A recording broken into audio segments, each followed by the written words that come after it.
ബാംഗ്ലൂരുവിലെ ഒരു ഓഫീസിലെ 2 കൊളീഗ്സിൽ നിന്നുണ്ടായ ഒരു ചോദ്യം. ഇന്ന് ആ ചോദ്യത്തിന് $5.6 ബില്യൺ മൂല്യമുണ്ട്.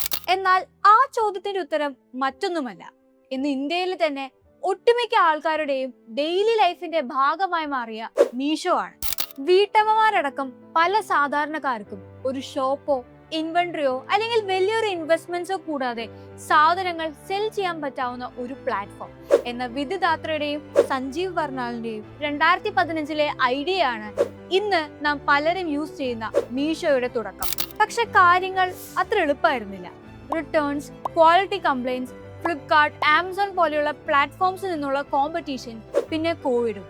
ലോക്ക്ഡൌൺ സമയത്ത് ഇവർ വീഴ്ചയുടെ വക്കിൽ വരെ എത്തിയിരുന്നു. പക്ഷെ തോറ്റു കൊടുക്കുന്നതിന് പകരം പൊരുതാൻ തന്നെ തീരുമാനിച്ചു.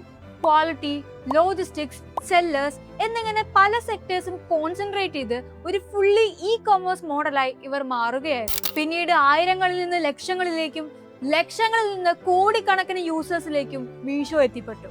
കേവലം ഒരു വാട്സ്ആപ്പ് റീസെല്ലറായി തുടങ്ങിയ മീഷോ ഇന്ന് $multi-billion IPOയ്ക്കായി റെഡി ആയിരിക്കുകയാണ്. സോ നിങ്ങൾ ഈ IPOയ്ക്കായി വെയിറ്റ് ചെയ്യുകയാണോ?